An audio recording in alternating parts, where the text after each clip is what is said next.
Sir నమస్కారం sir. Malaysia నీకు అప్పుడు పిల్లల ఫీజు కట్టాలంటే పిలిచి 50,000 ఇచ్చి కదరా నేను నీకు తమ్ముడు. ఇచ్చినాక మళ్ళా కలిసిన సార్. నాకు మొత్తమే కరోనా ముందు కూడా నువ్వు మొన్న కార్ కిరాయికి పోయిన ఎలక్షన్ లా ఎవరు కోటేమని చెప్పినవరా? నా ఎలక్షన్ లో బీఎస్పీ కోటేమని చెప్పదా నువ్వు కార్ కిరాయికి పోయిన వాళ్ళకు? ఎవ్వరు చెప్పలేదు సార్. ఏ ప్రమాణం అంటే నీ ముందు పెట్టి అలా నువ్వు ఏ కార్ లో అయితే నువ్వు కిరాయికి తీసుకుపోయినావో ఆ రోజు వాళ్ళని బీఎస్పీ కోటేమని చెప్పినా వాళ్ళని తీసుకొచ్చి నీకు నీ ముందు చెప్పిస్తా. నేను ఎవ్వరికి ఓటే వేయలేదు సార్. నేను మీకే పెట్టినా సార్.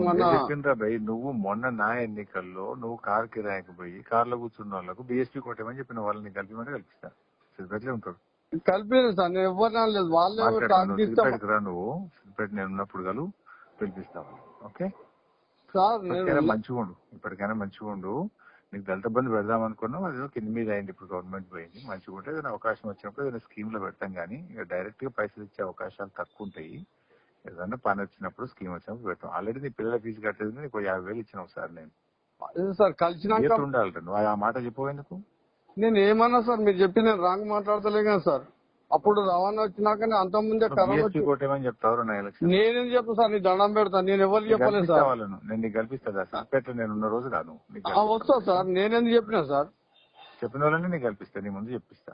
సరే సార్. నేను ఎప్పుడైనా తప్పు చేసినా సార్ మీ ఎంబడి మేము ఉన్నాం. ఎప్పుడు నేను సార్ విషయంలో కోటేమని చెప్పి నువ్వు ఏం తప్పు చేయలేను, మంచోని, నా కోసం మస్తు కష్టపడ్డావు. కానీ నా ఎలక్షన్ లో బీఎస్పీ కోటేమని చెప్పినావు అంతే.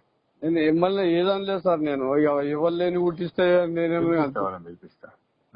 రైట్, నువ్వు సిద్ధిపేటప్పుడు కలుగున్నా, నీకు కల్పిస్తా వాళ్ళని. సార్ నమస్కారం సార్. మలేషియా నీకు అప్పుడు పిల్లల ఫీజు కట్టాలంటే పిలిచి 50,000 ఇచ్చి కదరా నేను నీకు తమ్ముడు.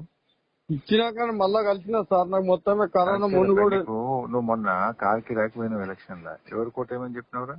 నా ఎలక్షన్ లో బీఎస్పీ కోటేమని చెప్పదా నువ్వు కార్ కిరాయికి పోయిన వాళ్ళకు? ఎవ్వరు చెప్పలేదు సార్. ఏ ప్రమాణం అంటే నీ ముందు పెట్టి అలా నువ్వు ఏ కార్ లో అయితే నువ్వు కిరాయికి తీసుకుపోయినావో ఆ రోజు వాళ్ళని బీఎస్పీ కోటేమని చెప్పినా వాళ్ళని తీసుకొచ్చి నీకు నీ ముందు చెప్పిస్తా. నేను ఎవ్వరికి ఓటే వేయలేదు సార్. నేను మీకే పెట్టినా సార్. చెప్పిండ్రా భయ్, నువ్వు మొన్న నా ఎన్నికల్లో నువ్వు కార్ కిరాయికి పోయి కార్లో కూర్చున్న వాళ్ళకు బీఎస్పీ కోటేమని చెప్పిన వాళ్ళని కలిపిమంటే కల్పిస్తా. సిద్ధిపేటలో ఉంటారు. కలిపేది సార్. నేను ఎవరు అనలేదు. వాళ్ళే సిద్ధిపేటకి రా, నువ్వు సిద్ధిపేట నేను ఉన్నప్పుడు కలు పిలిపిస్తావు. Okay sir. మంచిగా ఉండు, ఇప్పటికైనా మంచిగా ఉండు.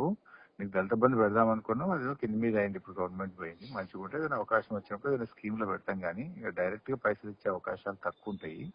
ఏదైనా పని వచ్చినప్పుడు స్కీమ్ వచ్చినప్పుడు పెడతాం. ఆల్రెడీ నీ పిల్లల ఫీజు కట్టేది నీకు 50,000 ఇచ్చినావు సార్. నేను సార్ కలిసినాక ఉండాలి. నువ్వు ఆ మాట చెప్పేందుకు? నేను ఏమన్నా సార్, మీరు చెప్పిన